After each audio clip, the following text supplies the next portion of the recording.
I must tell you what really happened that day. Ill intent and insurrection was never our mission. But as the lies spread, pain gathered, and our hope began to fade. Our siblings, our children, our parents were caged. Tonight, a Costa Mesa man is behind bars accused of playing a violent role in the January 6th insurrection. The FBI is offering $15,000 in their search. See, I can stand under an umbrella. That's what you're writing, okay? Solemn day on Capitol Hill, outside of the chamber, because it's also the second anniversary of the January 6th attack on the Capitol. The feds have charged more than 800 people. More than 1,000 people who have been charged in connection with the January 6th Capitol riot. Could this really happen? Do these folks who kind of look like us, do they represent a threat to our democracy? We get a regular coffee, a tall, a little room for cream.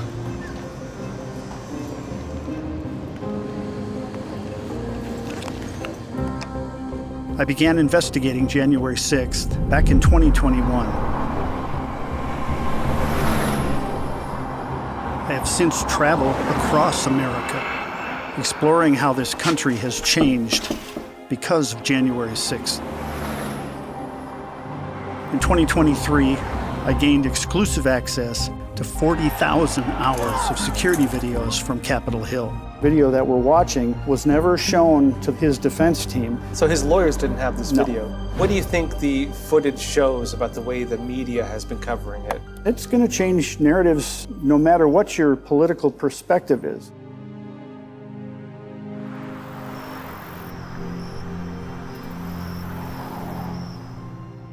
The story I'm telling is one of two-tier justice in America. An open wound that runs much deeper than we realize. 9/11 is nothing compared to January 6th. Calling the January 6th investigation the biggest investigation in FBI history. We've had more domestic terrorism arrests than the prior year. That's a total lie. What we're about to discover on this incredible journey is equal parts shocking and inspiring. I arrived at this point where I had no other choice. We sued the FBI. Stories that challenge prevailing narratives and point the compass toward the truth.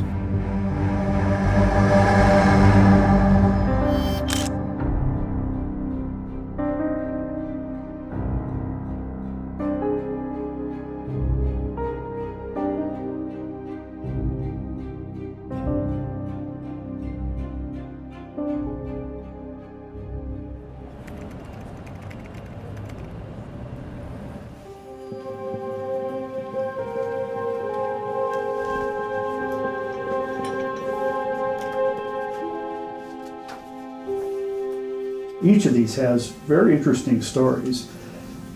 John Strand was doing security for Dr. Simone Gold, just standing by, making sure no one attacked her.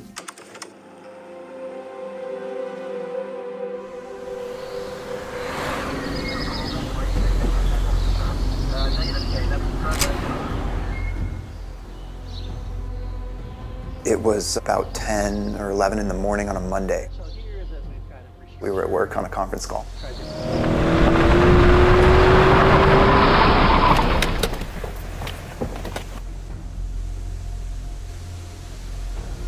The meeting was just shattered by this screaming, FBI, FBI, and smashing on the walls. It sounded like they were going to beat the wall in. FBI, open up! So we just froze in place for a minute, and they kept banging and kept screaming. I thought, should I open the door? But it didn't seem safe.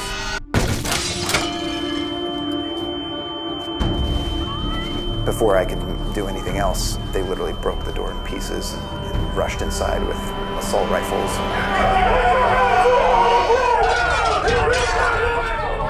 I realize I have red laser dot sights on my chest right now.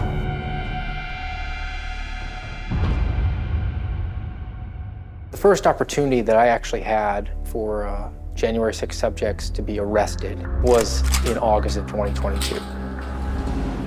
An email was circulated around our office telling everybody that the following week that SWAT team was going to be used to arrest one of the subjects. I'm not a shrinking violet when it comes to using SWAT, and it's something that I did for 5 years. But the subject that SWAT was going to be used to arrest, regardless of his alleged crime, had been in contact with the FBI, had already been interviewed by the FBI. That to me was atypical.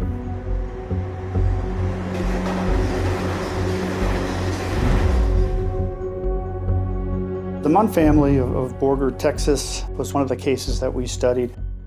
They were subjected to SWAT raids on 3 houses simultaneously in 2 states.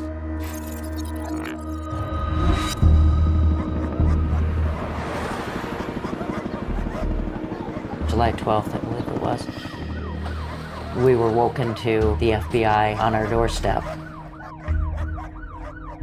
They had the whole block blocked off. FBI, open up! They removed Tom out of the house first. They took him out the front entrance here, handcuffed him. Cillian! Stop what you're doing! You're coming with us! They grabbed a hold of me and pulled me out of the house. They put us in separate vehicles. Then they took our 3 teenage daughters out. Whatever they had on, they did not allow them to put anything further on. The FBI was holding guns and a battering ram, and it looked like they were going to hit the door. He was trying to bring me out of the house, and I had pushed him back, and I had said that I am not dressed and not to come into the house. Because do you like, seriously everything's okay. need 5 FBI agents for a little girl? A number of times we asked for warrants, but we were never issued that. I've arrested over 150 violent criminals, never had to use SWAT. That really is the utmost, highest level of enforcement. The officers coming in were amped up. They were very, very intense. They have all this tactical gear on, glasses, masks, helmets, rifles, but you can see their eyes squinting. And they honestly almost seemed very, very concerned, like they were in danger. So we turned around and got on the ground and got handcuffed and shackled by the ankles and just pulled out the door. They sorted through the house for the next 2 hours. The next day, transferred us to a federal detention center in West LA.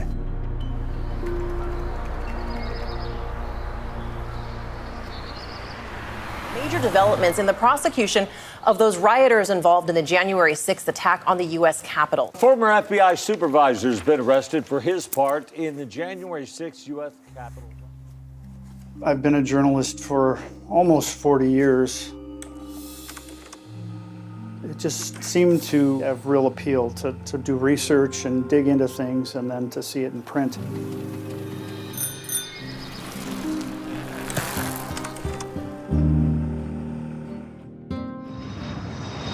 For the past 3 decades, I have traveled around the world, writing for local and national newspapers, and most recently, the Epoch Times. I love human interest stories. In 2021, we made part 1 of the real story of January 6th, the most photographed and video recorded event in U.S. history. We took a deep dive into what truly happened on that day. Started out as a protest, a large gathering to hear President Trump speak. To date, I have written hundreds of stories about January 6th. But the more I dug into it, the more I realized I had barely scratched the surface. January 6th is a watershed event that touches virtually every aspect of American life. What really led me into this job was that search for truth, because the need for it is so great. Steve, this is Joe Hanneman calling from the Epoch Times. Now, we're looking into the aftermath of that fateful day. Honest journalism is difficult to find right now. It's like a threatened commodity. Not that January 6th protesters didn't do things wrong, because there were plenty of them that did stupid things and broke the law. but it's keeping that in context. And context has been missing from the first day I started working on this. I have an article here from CNN in January 2022 calling the January 6th investigation the biggest investigation in FBI history. There are more than 1,100 arrests, and they show no signs of slowing down. We don't have the manpower from the dozens of sources familiar with the Justice Department's January 6th investigation.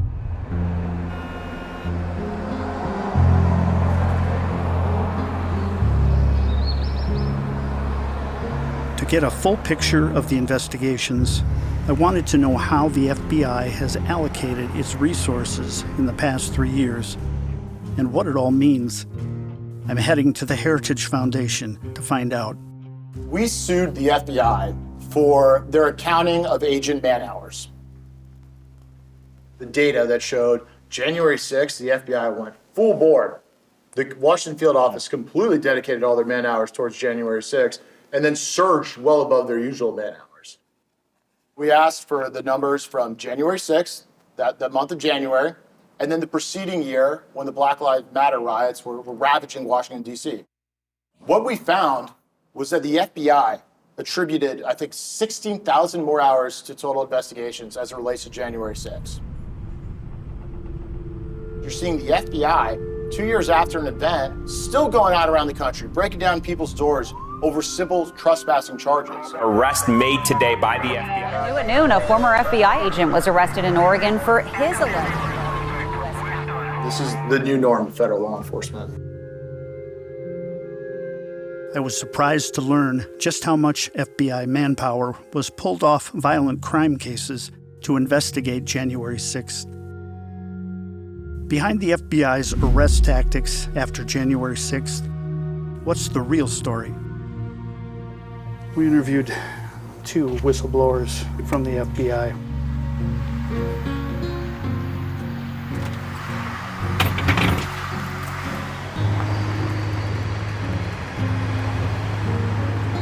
As soon as I learned what some of these fellas were going through, I knew that we needed to sit down with them. Steve Friend, special agent with the Federal Bureau of Investigation. The FBI to me was the NFL of law enforcement. I joined the FBI because I want to put bullies and bad guys in jail. In my opinion, if the FBI is the bully, that doesn't change my obligation. It doesn't change my oath. Garrett O'Boyle was somebody I'd heard about quite some time ago. His case was quite a bit different than Steve Friend's. My early days in the FBI, I was assigned to the Joint Terrorism Task Force in the Kansas City Division in the Wichita Resident Agency. I was a police officer. I was an FBI agent. If I was in an instance like that where people are battering me, I would want that person arrested and tried to the extent of the law. It's irrational for FBI agents or people at large to say everything is super black and white, like nobody on January 6th should be charged with anything, or everybody should be charged with the worst type of charges we can drum up. Both of those viewpoints are incorrect. I transferred to Florida in 2021 with the understanding that my position was going to be focused on child exploitation, human trafficking, child pornography investigations. I was moved over to the JTTF, focusing on domestic terrorism. Essentially, it meant I was going to be working almost entirely on January 6 matters. And that's when I really had a red flag go up. Come to the door! The FBI searched a house on a normally quiet street on the Jersey Shore. The suspect's neighbors first heard FBI, "Let's see your hands," and then saw more than a dozen armed agents swarm a Costa Mesa townhouse. When January 6th related leads and cases started occurring, the FBI treated it as the biggest investigation that they've ever done. My specific case that I was assigned, it was based on an anonymous tip. And based on my previous experience in law enforcement, I knew that anonymous tips don't hold a ton of weight. Without corroboration by a law enforcement officer, that tip's essentially worthless. I get a facial recognition match for my John Doe. I'm looking at the picture that they claimed was my guy, and I'm looking at his driver's license photo. And these two people look nothing alike. My guy was bald, and the guy in the picture had a full head of hair, and he was also about 150 pounds lighter than my guy. And I'm like, something's not right here.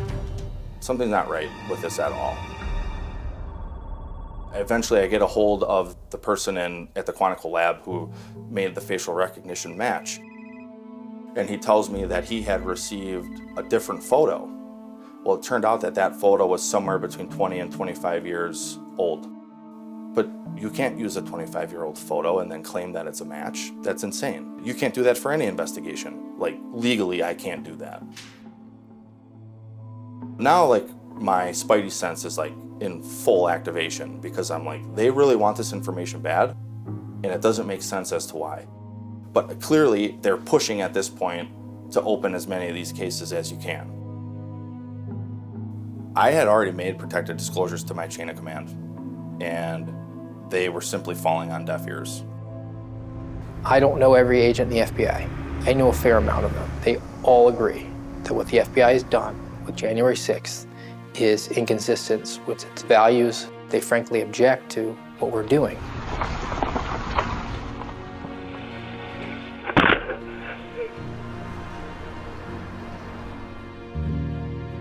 From what the FBI whistleblowers told me, the federal investigation into January 6th has serious problems. What I've learned is only the beginning. I'm greatly worried for my children who are young adults. You look down the road and you wonder just what are they going to be facing? Will they grow up in a society that is anywhere near as free as what I experienced? It's important because of what has happened to constitutional rights, that people understand what's happening and why, and how the law is being used to prosecute people. I needed to dig deep to get a true look at January 6th arrests and prosecutions. If the situation alarms these FBI agents, just what is happening to our constitutional protections? Have we lost our cherished freedoms? Are we losing control of our justice system? It might be stemming from an anonymous tip where there's no cell phone, GPS information, no facial recognition software. The FBI is still knocking on that person's door.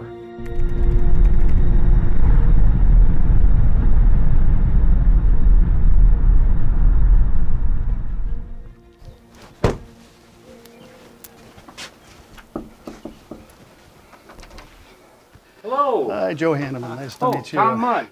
This is my wife, Dawn. Nice to meet you. Welcome to our home. Oh, thank you for having me. I appreciate it. Absolutely. My name is Dawn Munn. I have been a traveling nurse for the last 4 years. Early February, our daughter was at work and an FBI agent left a message with her asking for her to contact him. We made the phone call back to the officer and we never heard from him again. We figured this really had nothing to do with us. I wouldn't have understood why they needed to do a raid. They could have just knocked on the door. Why did it have to be you at the door at daybreak with a battering ram and, you know, on your full tactical gear and M4s? I was involved in January 6th where one of our cases ended up in an arrest. Based on the information we had, to include video, it looked like that person had broken the law. But Granny, who probably came in at the tail end, foolish? Yeah, foolish to go in even though you're standing behind the velvet rope. Misdemeanor trespass, at best. Are we really going to throw the book at Granny?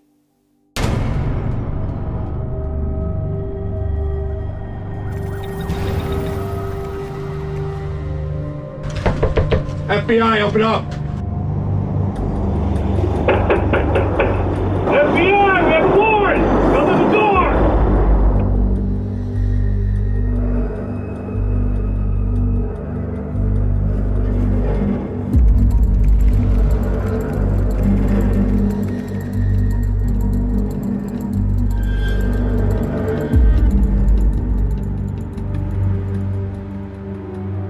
What's your impression of how the FBI has handled apprehension of suspects in this case? In my 21 plus years of the Justice Department, I never saw a dynamic entry or even an arrest warrant used on a misdemeanor. We don't put first-time offenders in jail for misdemeanors. We give them probation.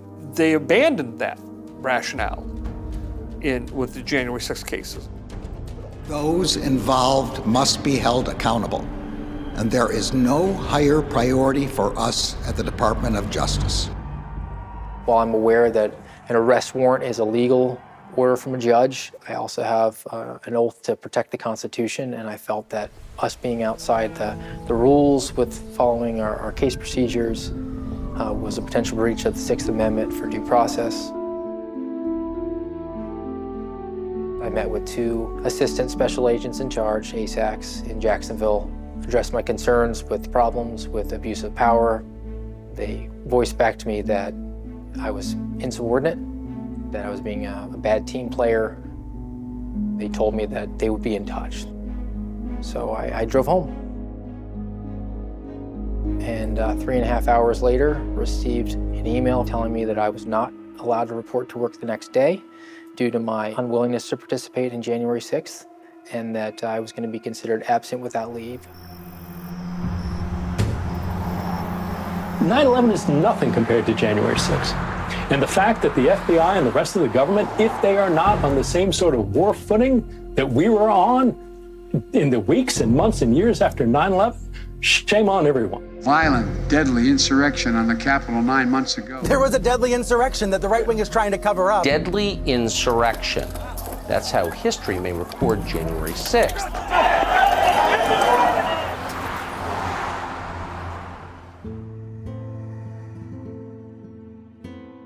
The fallout of January 6th changed the way we view our fellow citizens. It defined how many people are hated and why. After 2 years, I find myself still finding new source materials to put together a fuller picture of how violence evolved on that day. Were they subverting our constitutional republic, or were they exercising their constitutional rights?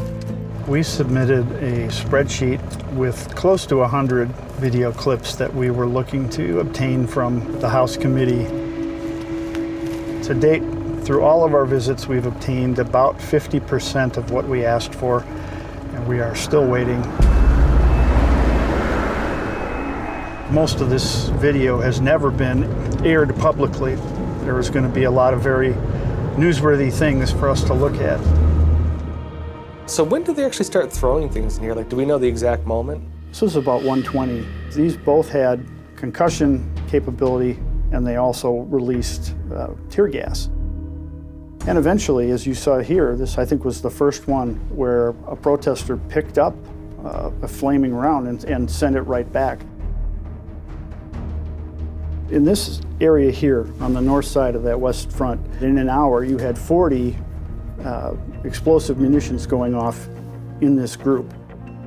Nobody left. So they're not dispersing? No, there was not only no disbursement, but eventually there was a push forward. That's what drove all of the police into the Capitol. And even some of the officers that were the most prolific users of these explosive grenades, eventually we've seen body cam where he said, all this is doing is making them angry. And not only that, we're taking out one and 10 of them are getting angrier. We're multiplying them by hitting them.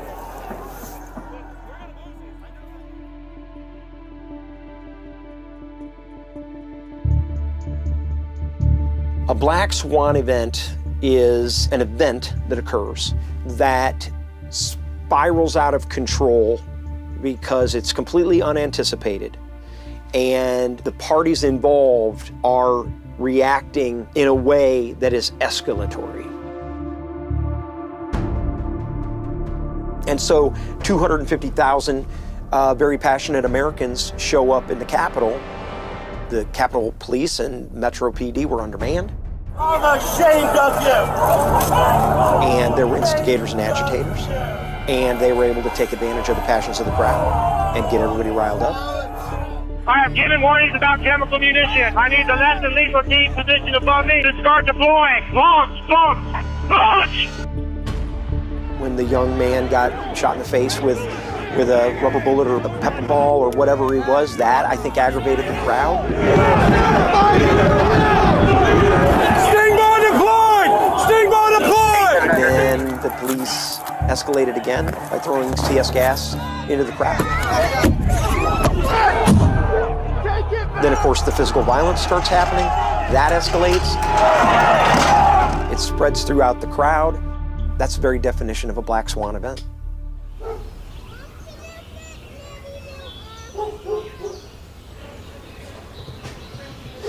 Carly, is this your book? Yes. So what you're going to do is you're going to trace this over so you know how. Then you're going to recreate this line on this line. I grew up as a bit of a history nut. Even on my bedroom walls, I had a copy of the Constitution, Declaration of Independence on it. I was enthralled with it all as a kid. And these guys grew up listening to me ranting about how important that Constitution is. There had never been anything like this ever in history. It's important. It's second only to the Bible. You know, how many sides does a triangle have? 3. When I was in school, we still had Constitution class. They don't have that anymore. They don't teach about how we got to be where we're at, what we had to go through to get where we're at. And if we don't take a responsibility for it and protect it, you're going to lose it. That was the whole premise behind that trip.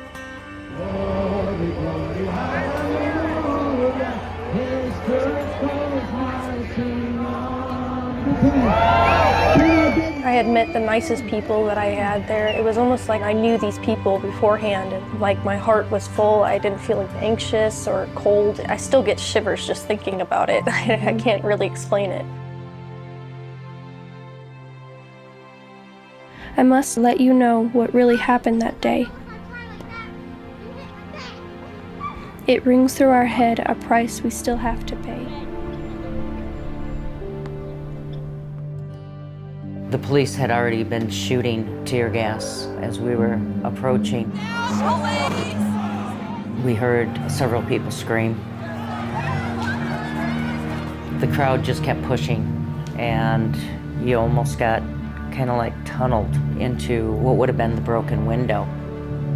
Tom went through the window and assisted the kids through, and he said, let's just find a safe place for the kids. There's Tom. There's the rest of them right there. We didn't quite understand what was going on. We got back to the hotel. One of the kids turned the TV on. It looked like Beirut. We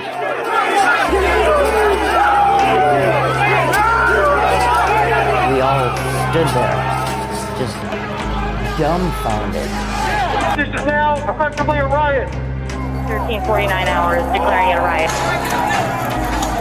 Disgraceful scenes in the U.S. Congress. Shameful behavior by President Trump. It is a shame in front of the world. A deliberate assault on democracy by a sitting president and his supporters. The world is watching.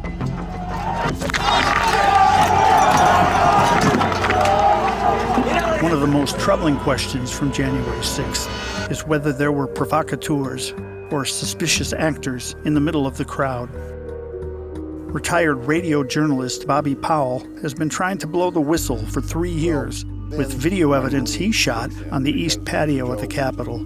I don't care if you're carrying an American flag or wearing a Trump hat. Nobody was going into the United States Capitol through a broken window during a riot on my watch. You know, I was there as a reporter. I got down to the Capitol just before 2, and the west side was already under attack. And as soon as I get up to the top of the Capitol steps, I hear banging and crashing to my right. So that's really good footage there that you'll want to see. I turn my camera around, and there's a man pulling that window completely from its frame.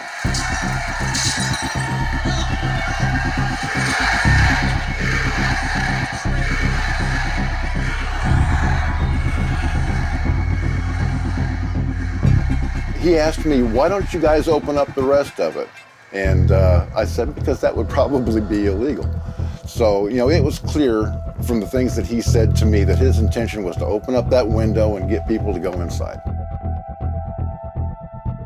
I'm right there at the precipice of the Columbus doors when I hear a man in my left ear yelling, "Hold the line, hold the line, hold the line."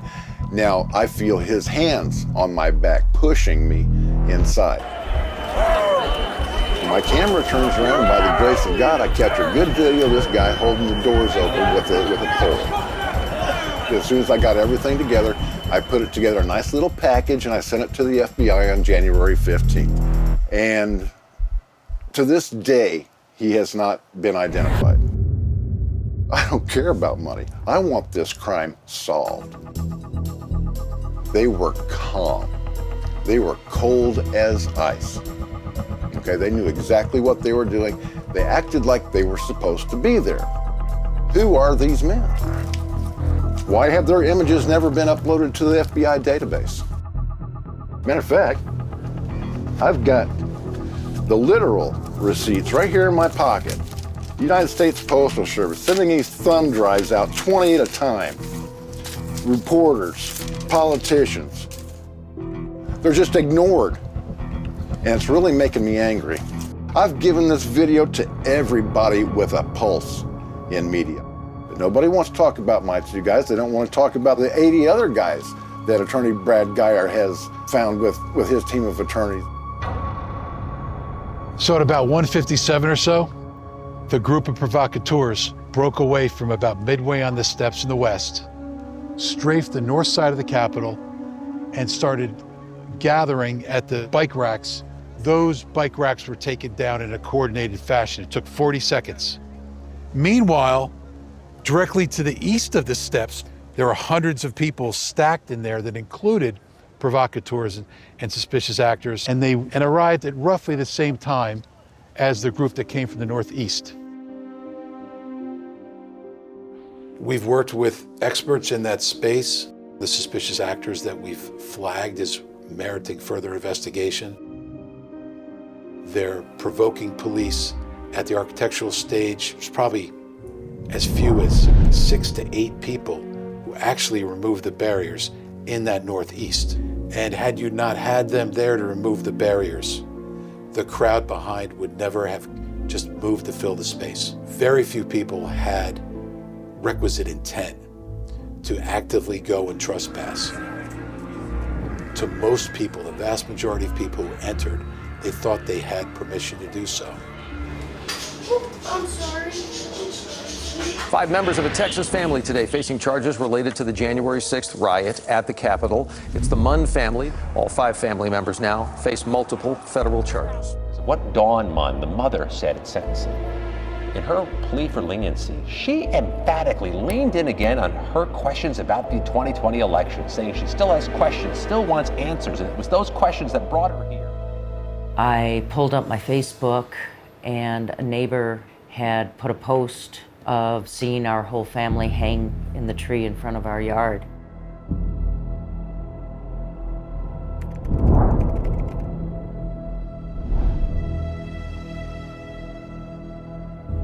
We became very quiet. After being arrested, within days, we started with the death threats, the hate mail.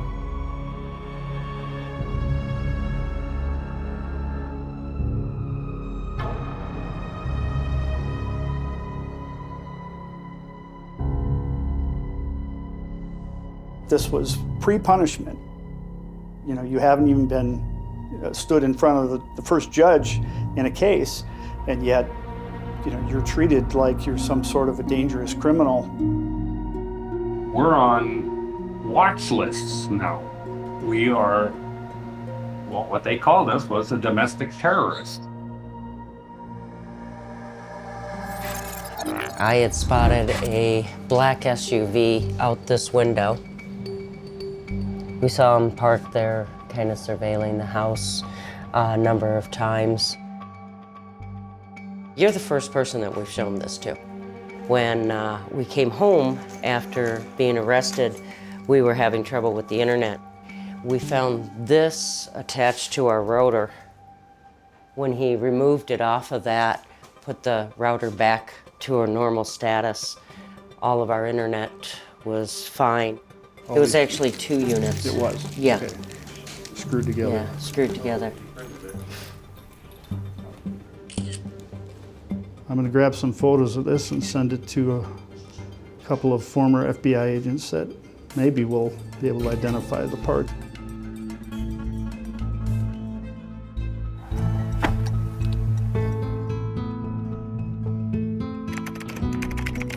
That siege was criminal behavior, plain and simple, and it's behavior that we, the FBI, view as domestic terrorism. House Oversight Committee Democrats pointed out that most of the estimated 450 people who have been arrested so far are white, and many of them have backgrounds in law enforcement or the military.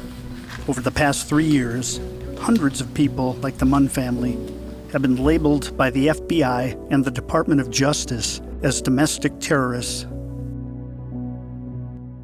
But do they really deserve to wear the moniker of terrorist?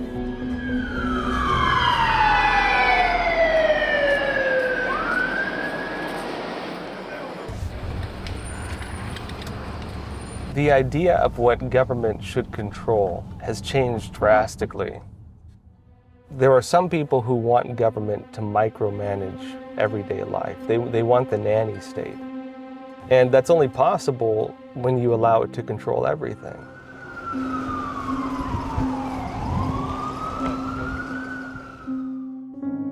When I sat and watched the footage with my colleague Joe Hanneman, you actually have a lot of different categories of people. You had a few groups of agitators, and a lot of the crowd was trying to stop those agitators from doing what they were doing. They're being labeled as the same group of people. And so as a journalist, for me, what was shocking was seeing how incredibly dishonest the media establishment was, making it appear that everybody there was rioting, trying to overthrow the government, there was just total chaos, because the video footage did not show that. During the protests and riots on January 6th, he tore down a fence that was separating police and protesters. The court used this to label his actions as terrorism. But the real question is, were the acts of violence against police officers in the other riots taken just as seriously? The FBI wrongly looked up info in this digital system for information about Americans and others more than 278,000 times in 2020 and early 2021. Can you assure the American people that the FBI is working just as hard to give equal justice of law to those kinds of things that are happening there? Absolutely. We have, in both instances, opened hundreds of investigations. Domestic violent extremism is the greatest terrorism-related threat. Okay, so you include Black Lives Matter and Antifa in that definition? Congressman, I do not consider Black Lives Matter. It is not in my province to address a particular case. As a JTTF agent, we were the ones getting all of the January 6th related leads. Those weren't going through a normal criminal squad.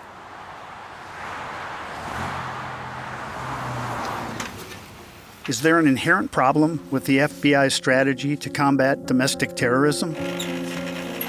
I wanted to find out how the government expanded its power in targeting Americans after January 6th, and why.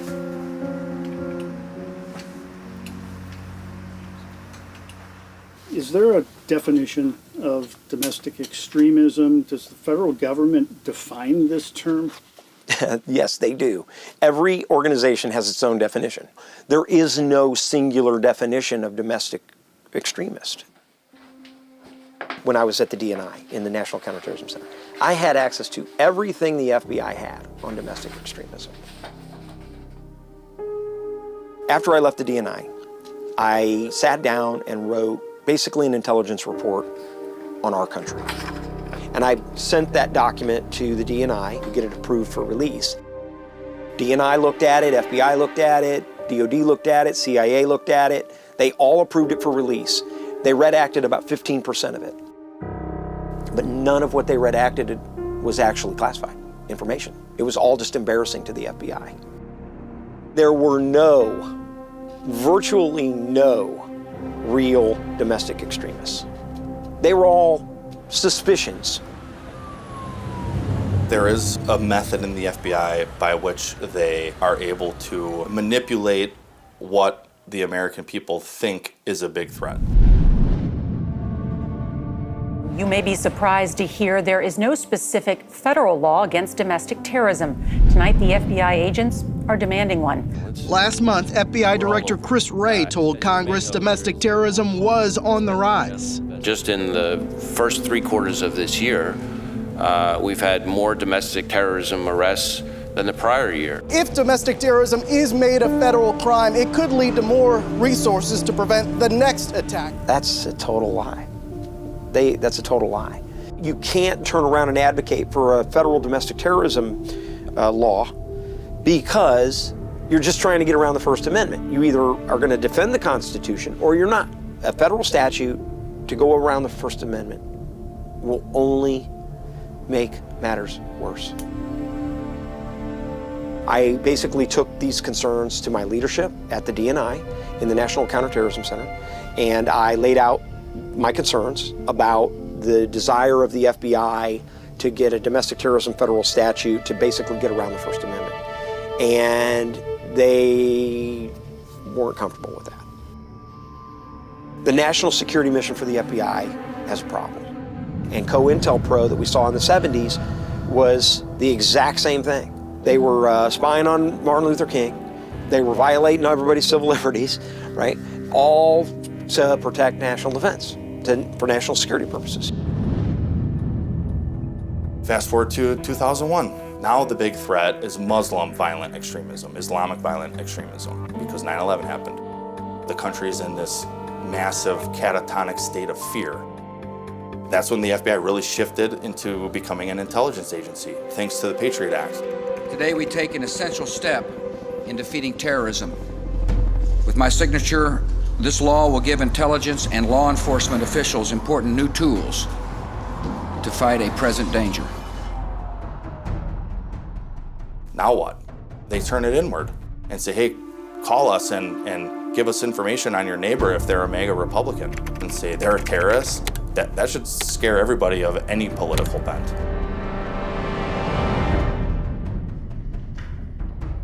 One of the problems you have with terrorism is a lot of times you don't want to wait until the crime has been committed. You want to prevent the 9/11. You want to prevent the Boston bombing. And so the government created certain extrajudicial powers like the Patriot Act, Section 702, FISA, CISA. Under normal circumstances, there is you as an individual. And there's, of course, government and, intelligence agencies. Standing between these two factors is the U.S. Constitution. But what the Patriot Act and CISA do is allow the government to go to this and to target you through it. Now, when they label the J6ers as people who have committed insurrection, it's not just name calling. If you are slapped with that label by the highest power in this country, that is a designator for this type of investigation. They'll admit that the First Amendment is the biggest barrier to catching domestic extremists. But here's why that narrative is resonating. I've been working in counterterrorism for years. This is 2016-17 timeframe. I remember listening to them ranting and raving on the radio, and I felt this grip of fear in my heart, like, oh my God, they're right. There's terrorists around every corner. And I was like, wait a second. And so I started looking at the numbers they were throwing around. They were throwing around that there were 30,000 gun-related deaths in the United States every year. 30,000. And I was like, wow, that's a lot. That is a lot. Well, that's a lie. 20,000 of those were suicides. Only 10,000 of them were homicides. The reason that domestic terrorism is opaque and inconsistent is because the vast majority of actual domestic terrorism, supposed domestic terrorism, is actually a mental health problem. And the FBI doesn't have a mandate to investigate people who are mentally ill. So what they did was they started pressuring agents to mark cases as domestic extremism cases, even though they clearly were not, because they needed to bump up their numbers. We're chasing down leads, we're reviewing evidence, combing through digital media to identify, investigate, and arrest anyone who broke the law that day. And our greatest partner in this investigation has been the American people themselves.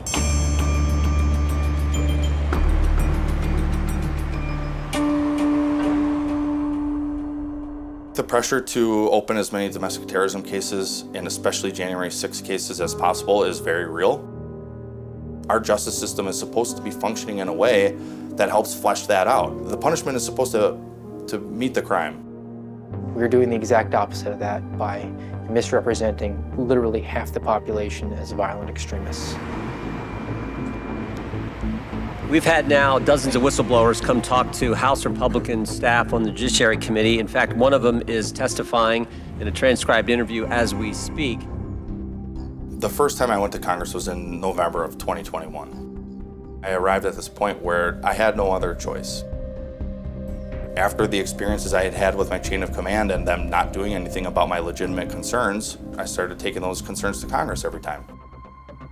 I arranged for my complaint to fall on the desks of the Office of Special Counsel, the Office of the Inspector General.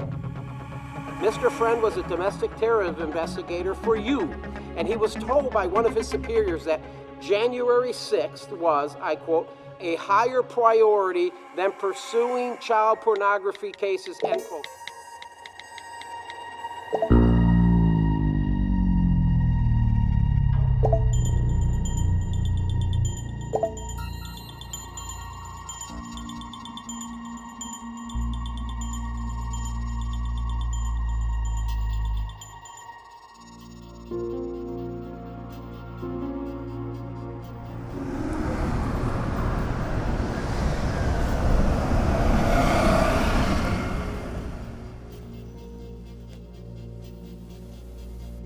The investigation has really been all-consuming. There are people in government who don't want that picture filled out. And usually when that happens, you know that there's a reason for that. Good morning to y'all. We want to begin with the latest in the Justice Department investigation into efforts to overturn the 2020 election. 4 people familiar with the matter telling the Washington.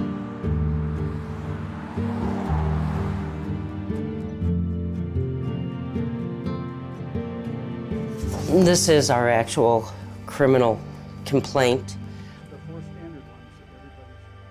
We were accused of being part of Q because of taking a photograph.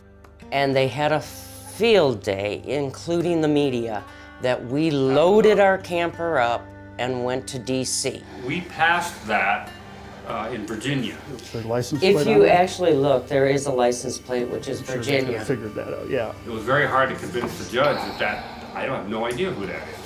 It was almost they were desperate to have us connect to some sort of insurrectionist group. This was one of the interview that my attorney had done where she was stating that she was not defending any January 6 defendants, but rather re-educate them. She was going to be giving me a list of books, a list of movies. Schindler's List was something that I had to start watching immediately. I was confused how Schindler's List and January 6th made a correlation, and when I addressed that to her, she said, "This is why you need education."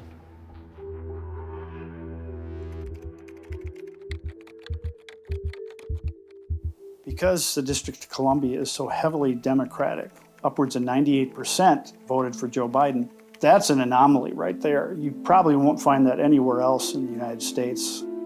That made it really impossible to get a fair trial. I don't know if every defendant moved for a change of venue, but it's close. I think that's been nearly unanimous. Defense attorneys across the board know that's the first big issue that they face, is how do you get over that built-in bias. Colt McAbee, sheriff's deputy who tried to save Roseanne Boylan.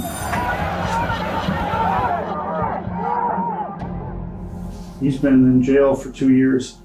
He hasn't gone to trial yet. And they've denied petition after petition for him to have pretrial release.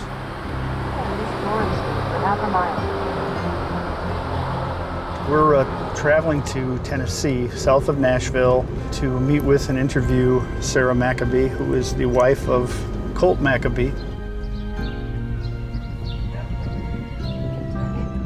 I have not seen my husband in person since the day I left for work before he was apprehended.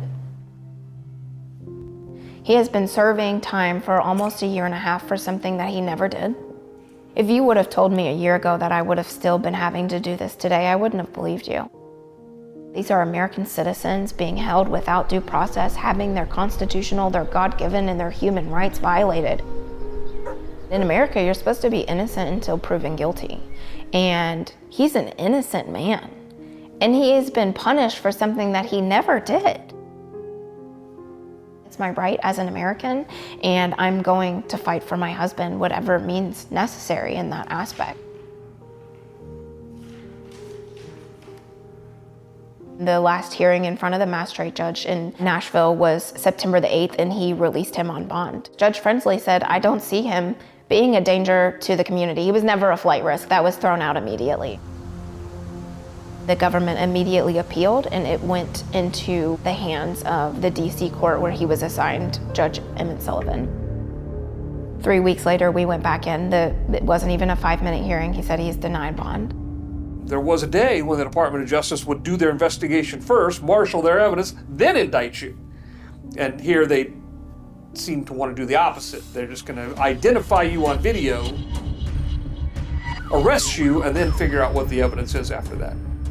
I've seen hundreds of cases in my career having nothing to do with January 6th. I've not seen, detention decisions like some of the detention decisions that have been made in these January 6th cases. The decision to not release people is basically saying these people are so dangerous, there's no conditions that can safeguard the community. Former Williamson County detention officer was in the thick of it. He tried to drag an officer off towards the rioters. Another camera captures him shoving and fighting. I was so shocked when I heard the news because this isn't the Colton Maccabee that I know. Bill Shipley. Nice to meet you. I met defense attorney Bill Shipley in Washington. I asked for his help understanding Ronald Colton Maccabee's case. He picks up with his right hand, laying at his feet, a police baton. I've tracked the video from the moment he picked it up, and then both hands are empty. It's like less than 4 seconds from start to finish.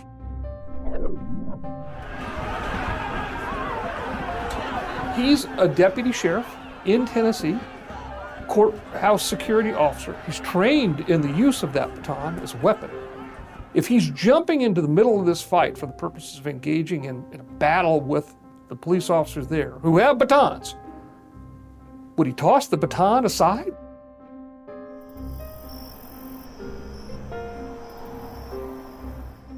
The process is the punishment, no question, in the sense that these defendants, some of them are caught in sort of a catch-22. Nobody's sitting over there for 2 years because they're willing to plead guilty. You cannot detain somebody pretty much indefinitely, not having been convicted of any crime. When it got moved to DC, it was a complete shift. The judge called him a terrorist. So it appears clearly to this court that the defendant is pulling the officer back into the crowd of other terrorists. The defendant, who's never testified, never said a word to the court, and the court, without any information, has just concluded my client's a terrorist. That's a condemnation. Yeah. I got up that morning and I went to go see him. I walked into the facility and they said, "You're not allowed to see him." Your whole life changes drastically. Not only were you dealing with the fact of your husband being taken away from you, your house being ransacked, the people calling you insurrectionist and terrorist. Every day, it's a complete faith walk. Every day you wake up and you're like, how did I get out of bed today? Why are these men still being held? Why is my husband, as an innocent person, not released at home and able to continue on with his life? We have no idea what tomorrow brings, let alone what the next 5 to 10 years might look like of, is he gonna go to prison? I don't believe for his sake or any of these men will they ever be what we consider normal again.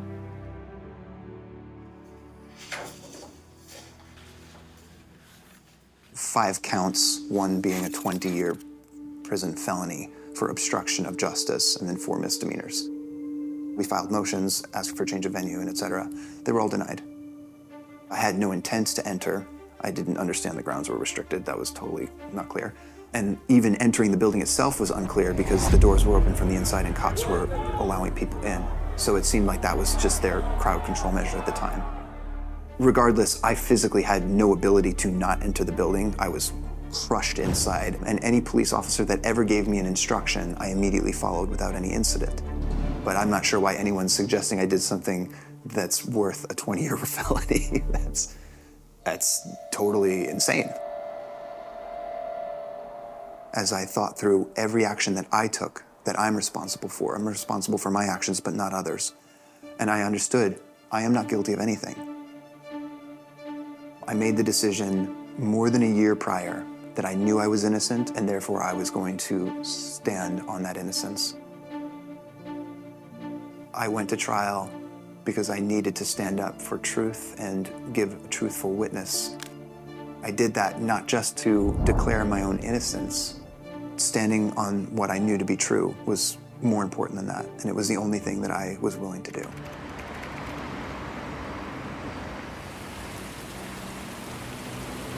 I remember the first day of the trial, which is jury selection. It was shocking. Jury members are supposed to be, first of all, your peers, like your neighbors, people that see you on the street. I'm 3,000 miles away. Obviously, these people have never seen me in their life, but they know who I am or what I represent to them. And it's clear that they hate me, and that hatred was so unmistakable and so inappropriate in a court of law. In an environment where I'm guilty on arrival, I've been summarily convicted by all of these people the moment I showed up. My attorney was a DC guy that, politically speaking, was really in the middle. That is his city, that is his environment. He knows all those people. He was very much from a similar state of mind as the jury members that were there. He'd reviewed the evidence carefully with me, and he realized this man is innocent, and I'm going to represent him as such and bring a clear case for it. The next day, the government started its opening arguments and brought its case against me. I think there were 9 government witnesses, and 8 of the 9 were police officers. Most of the officers gave testimony of their experience in the Capitol building that day, most of whom didn't have any interaction with me at all. They just spoke and painted this very dramatic picture of terror and distress and harm, and some of them were injured and so forth. And by the end, my attorney turned to me and he said, "This is why juries convict, because of emotional, bombastic testimony like this. Some of it may or may not be true, but all of it is obviously incredibly explosive. The entire thing was about the entire crowd and the entire day, and very little had to do with myself individually."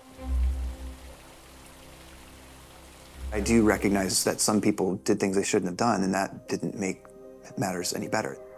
It's just, nuances required. The truth requires all the elements that happened. My attorney brought the truth clearly and competently. This defendant, this person in front of you, this individual that needs to be judged on his actions and not on anyone else's, much less, a CNN storyline. My whole team felt like it made a really significant impact on the judge and the jury. I was thinking that we had a real shot at getting an acquittal on the felony. How did that impact you when you heard guilty?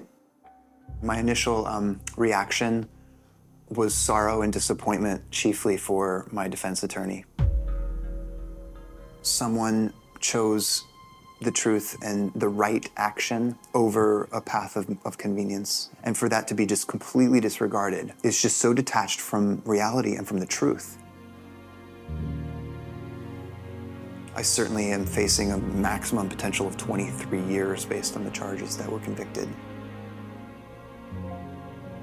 really want to see righteousness prevail, and I really want to see the truth come to light, and I really want to see actual justice accomplished for everyone. And that's not happening right now. What's happened in America is that not public opinion, but institutional control is driving the United States in a direction that was never intended, to the degree that they are saying to America, we are morally superior to the old America. This is a new America. And that gives us the right to use any means necessary to achieve a morally superior end. You are deplorable, you're irredeemable, you're a clinger, you're a semi-fascist, you're crazy, you're an ultra-mega, and you don't have the right to object to the means that we're using. Monday, September 26th is the day that I had arranged with my new unit for me to report. I showed up there. I get ushered into a side office. I'm supposed to be protected from retaliation. And you are bringing up things that I went to Congress about. I have to turn in my access badge, my FBI badge, my gun, my creds. I take my gun out of the holster, and I'm about to unload it, and this guy just grabs my arm with both of his hands and takes the gun out of my hand. I had a meeting with the special agent in charge, the SAC for Jacksonville Field Office, Sherry Onks. She insisted that I held a really fringe belief with regard to the way January 6th cases were being handled, and she suggested that I do some soul searching to decide if I really wanted to be with the FBI going forward. The following week, on Monday, I walked into the office. At that point, they told me that my security clearance was suspended and I was escorted from the FBI premises.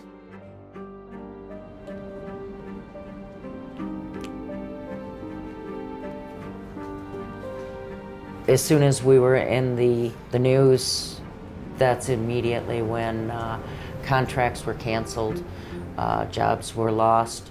People would literally call our boss and tell him that we were not allowed at facilities because we were domestic terrorists, that we were violent. We went to our boss immediately and handed her everything that we had, showing that they were petty misdemeanors, that none of them were violent. We had approximately 70% of our income cut within that first year. Right now we travel approximately 2 hours outside of an area to find work. It changed our whole way we approached life. We became very cautious. It's almost, you feel like Big Brother is watching you. Anything you can say can be taken out of context. You have to stay away from the word patriot now because that's a terrorist organization. Patriot is somebody who loves their country.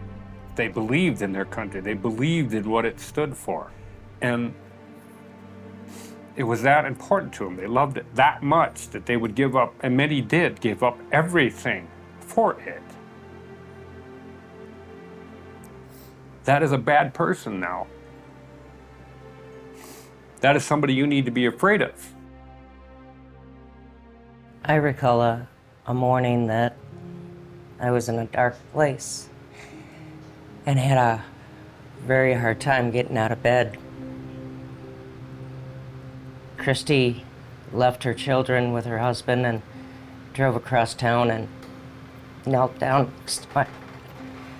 and prayed with me.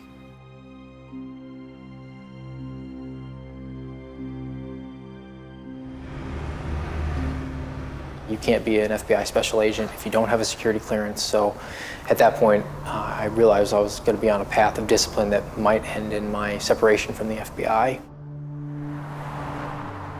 I had already known how serious it was. When they took my creds and my badge and gun, I knew. It's not easy to become an FBI agent. I was willing to give that up for that oath, the oath I made to the Constitution and to this country. And I've lived that way ever since my first deployment to Iraq. and then my second to Afghanistan. So I don't care what they do to me, but I do care what they do to my family. The FBI knew I was in the middle of a transfer. When we sold our house, they packed up all of our belongings and shipped them to Virginia. Between September 26th and early November, we basically are in a standstill on how to get our belongings. My kids don't even really fully understand what's going on. We were living in an RV because we didn't have anywhere else to live. My daughter, Gwen, she was 6 at the time. She came up to me crying, and she said, "I just want my bike."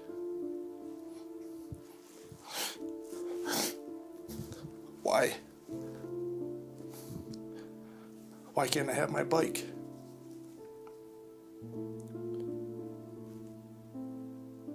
And all I could tell her was, I don't know.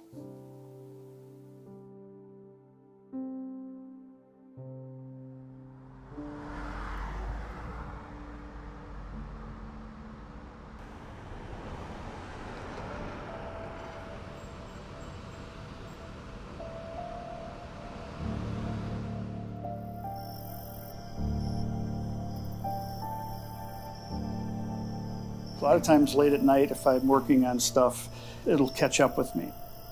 I'll have trouble sleeping. The kind of stuff that just doesn't happen in America is now becoming commonplace. You hear these details and talk to the defendants and their spouses and their children. It can be very overwhelming. This is so antithetical to what this country is supposed to stand for. It's the one place in the world that they know they can have their rights protected and be able to speak their mind and participate in politics without being jailed. And suddenly the United States doesn't fit that profile. That kind of dynamic can't continue without something giving. It gives me great concern because it's a different America than I grew up in.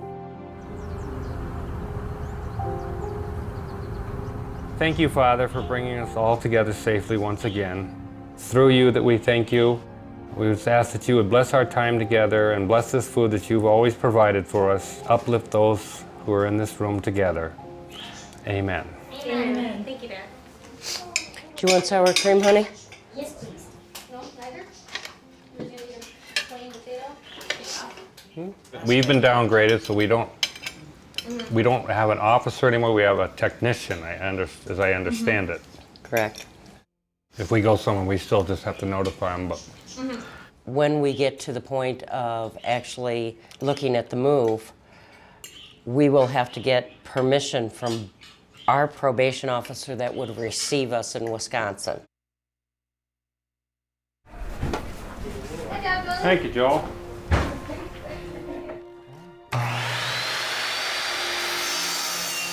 In mid-2023, the Munn family decided to move out of Borger, Texas, a place they once called home. They found it has become increasingly hostile and isolating. Could you set that over there for me very careful? Thank you.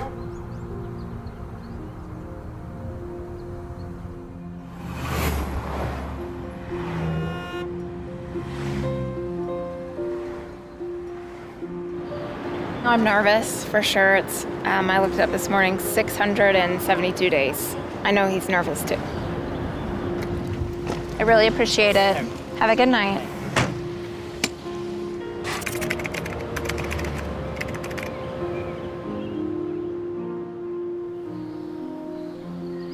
After 2 years apart, Sarah Maccabee was able to visit her husband, Colt Maccabee, in the D.C. jail. It was a good visit to see him, even if it was only for an hour.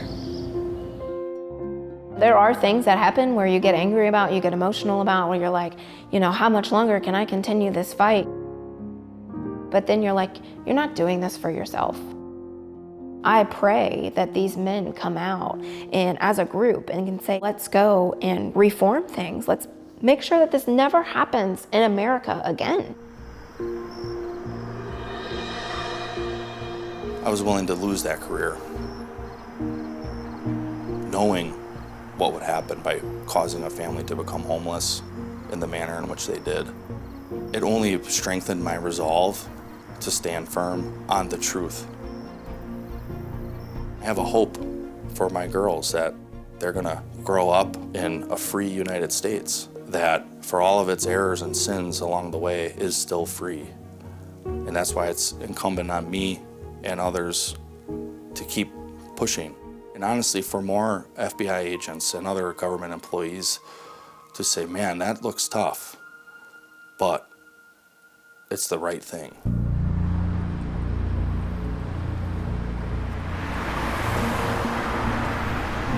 So there's quite a bit in the universe. After 5 months of effort, we managed to broadcast some of the long-hidden January 6th security video. We want to get a big picture. We want to understand how things developed, how violence developed, and any trends that we might see. Well, in the short time we've had access, we found many videos that defense attorneys have not been able to get their hands on, that have been withheld, that could be considered exculpatory evidence. Again, we'll see how they end up using it. This is going to be of great interest to people who are still being prosecuted. So those are all questions they're going to have to wrestle with as more of this footage gets out.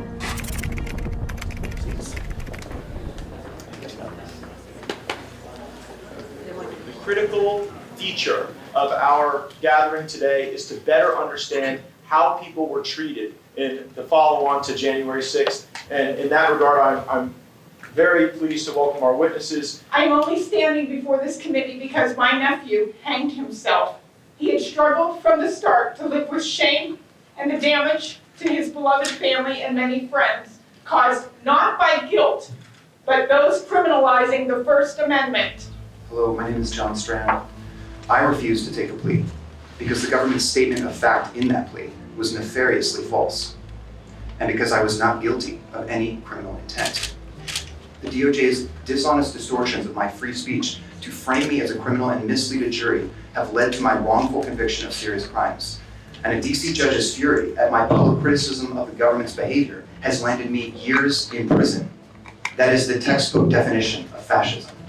If you cannot see the harshly stark contrast of the unprecedented persecution inflicted on so many J6 defendants, then you are willfully and shamefully blind. Thank you.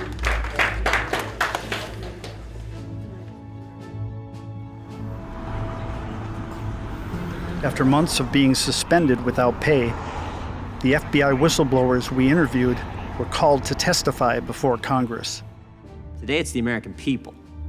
They're the target. You're not politically correct, you're not in line with what they think should be the political position, the proper position, you could be a target. And maybe what's just as frightening is if you're one of the good employees in our government who come forward to talk about the targeting, you then become a target. We've talked to over 24 whistleblowers, and today 3 of those brave whistleblowers and a lawyer who represents them will tell us their story. My colleagues have brought in these former agents, men who lost their security clearances because they were a threat to our national security, who, out of malice or ignorance or both, have put partisan agenda above the oath they swore to serve this country and protect its national security. Individuals have been determined not to be whistleblowers. These are not whistleblowers. They've been determined by the agency not to be whistleblowers. Are you deciding that they are whistleblowers? This attorney is asserting. Chairman Jordan, Ranking Member Plaskett, I think it's important that we recognize this hearing for what it actually is. Make no mistake, this hearing is a vehicle to legitimize the events of January 6th.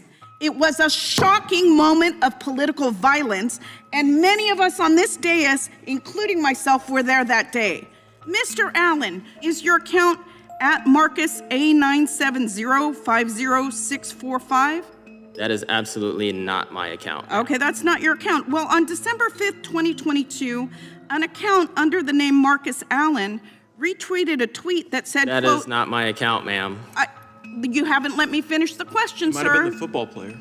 It's really not fact-finding. It's just political theater. Thank you for addressing FBI malfeasance and allowing me to speak today. Aside from that point of gratitude, I'm sad, I'm disappointed, and I'm angry that I have to be here to testify about the weaponization of the FBI and DOJ. I'm here today because even though I am wrongfully suspended from the FBI, I remain duty-bound to the American people to play my small role in rectifying these issues. I couldn't knowingly continue on this path silently without speaking out against the weaponization I witnessed, even if it meant losing my job, my career, my livelihood, my family's home, and now my anonymity. It's up to members of this committee, current and former FBI employees, and indeed all Americans, to ensure that the weaponization of our own government against the people comes to an end. Working as an FBI special agent was my dream job. My whistleblowing was apolitical and in the spirit of upholding my oath. The FBI is incentivized to work against the American people and in dire need of drastic reform. I sacrificed my dream job to share this information with the American people. I humbly ask all the members to do your jobs and consider the merit of what I have presented. Thank you.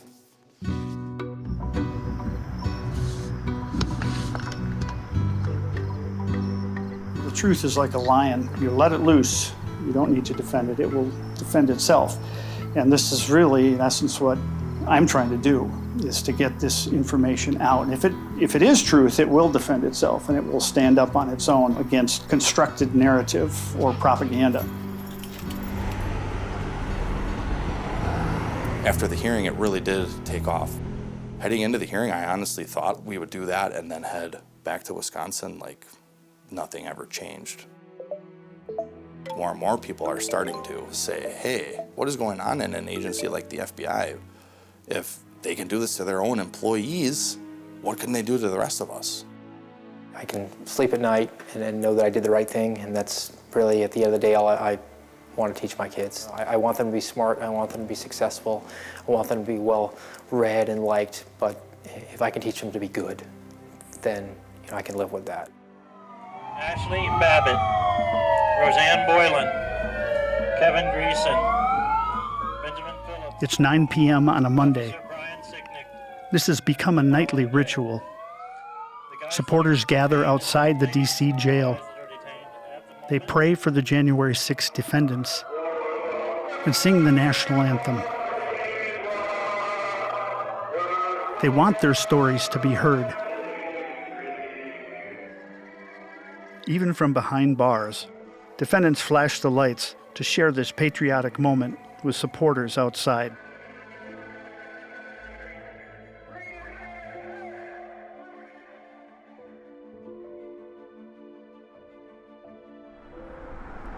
But the battle continues. As I look back at all the people I've met on this journey, each of their stories is a reminder of the challenges we face in post-January 6th America. But the most inspiring part is that all of this hatred, fear, and widening division might have a solution. I've been amazed by the families who became closer, stronger in faith, and determined to triumph over any tragedy or injustice. I've seen firsthand how tribulation can lead to hope, and hope does not disappoint.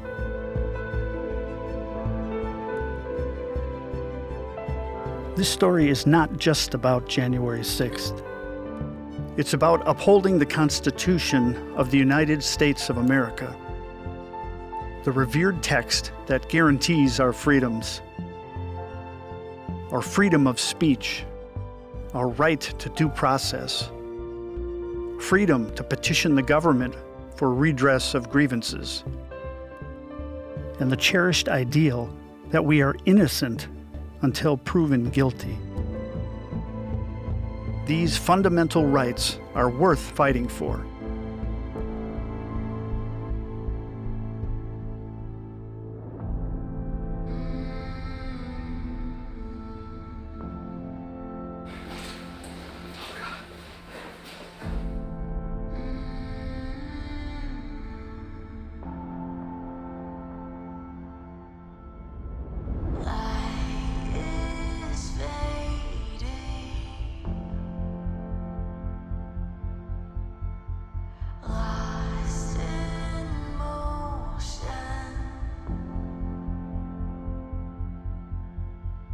Circles closing in. Where do we go from here? Where do we go?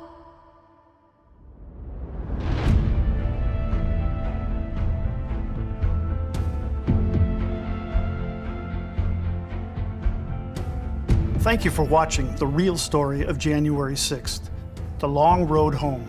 I encourage you to share this film with as many people as possible. It's important that the information presented in this documentary gets the widest possible audience. When I first started writing about January 6th, back in late 2021, I had little idea just how big and complex this subject would prove to be. It quickly became apparent that the full story of what happened that day was not being told to the American people. At the Epoch Times, we constantly renew our commitment to uncovering the hidden stories and ignored details of January 6th. Our task in telling the January 6th story must often overcome a deeply ingrained narrative, influenced by sharply divisive politics. Many media outlets, social commentators, and politicians insist that January 6th was an insurrection undertaken by wild-eyed supporters of former President Donald J. Trump. The truth is that January 6th defies simple explanations, well-rehearsed slogans, and scripted narratives. Understanding January 6th requires an examination of what brought people to Washington that day. The 2020 presidential election raised serious security and integrity questions. The anger those questions generated motivated the huge crowds on January 6th. Simply dismissing those concerns as conspiracy theories, baseless claims, or misinformation only increases distrust, promotes division, and widens the societal chasm. Much of what happened that day has been hidden and suppressed. To fully understand this historic day, we need to unearth all of the details, find all of the videos, and publish as many personal testimonies as possible. That is why we made this documentary and why our coverage will continue unabated in print, online, and on television. 3 years and many hundreds of stories later, the effort to find the truth of January 6th has really just begun. Only through this painstaking and tireless process can we truly bring January 6th into focus. Please share by scanning the QR code or go to the URL below. Let all your friends and family know about the real story of January 6th. Thank you for your support.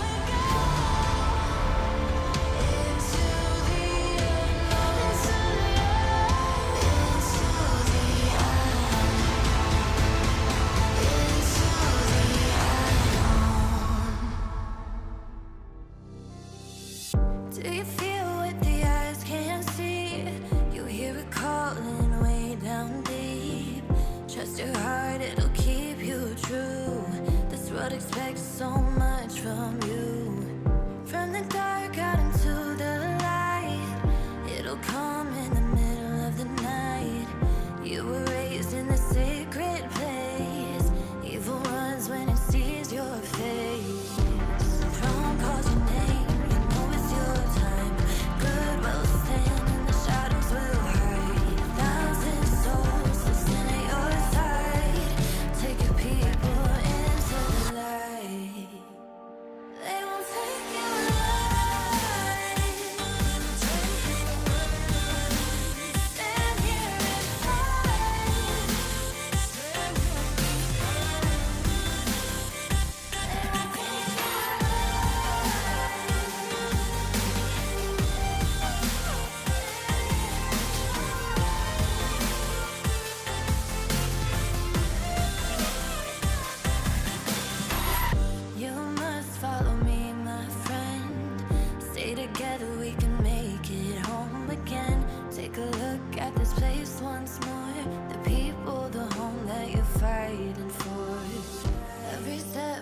Test your soul.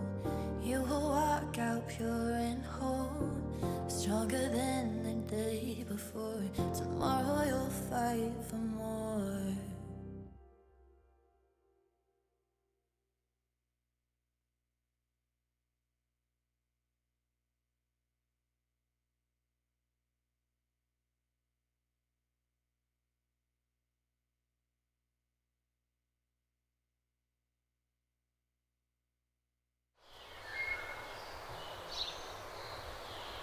I must tell you what really happened that day.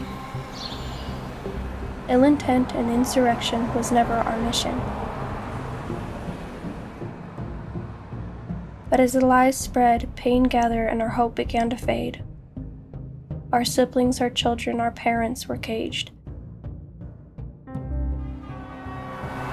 Tonight, a Costa Mesa man is behind bars accused of playing a violent role in the January 6th insurrection. The FBI is offering $15,000 in their search. See, I can stand under an umbrella. That's what you're writing, okay? Solemn day on Capitol Hill, outside of the chamber, because it's also the second anniversary of the January 6th attack on the Capitol. The feds have charged more than 800 people. More than 1,000 people who have been charged in connection with the January 6th Capitol riot. Could this really happen? Do these folks who kind of look like us, do they represent a threat to our democracy? Can we get a regular coffee, a tall, a little room for cream?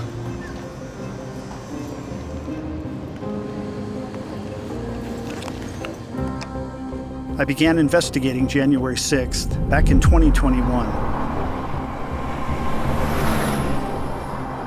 I have since traveled across America, exploring how this country has changed because of January 6th.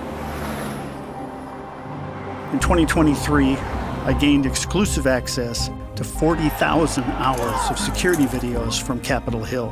Video that we're watching was never shown to his defense team. So his lawyers didn't have this No. video. What do you think the footage shows about the way the media has been covering it? It's going to change narratives no matter what your political perspective is.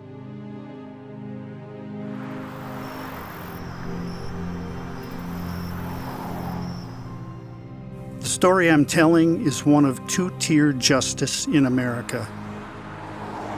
An open wound that runs much deeper than we realize. 9/11 is nothing compared to January 6th. Calling the January 6th investigation the biggest investigation in FBI history. We've had more domestic terrorism arrests than the prior year. That's a total lie. What we're about to discover on this incredible journey is equal parts shocking and inspiring. I arrived at this point where I had no other choice. We sued the FBI. Stories that challenge prevailing narratives and point the compass toward the truth.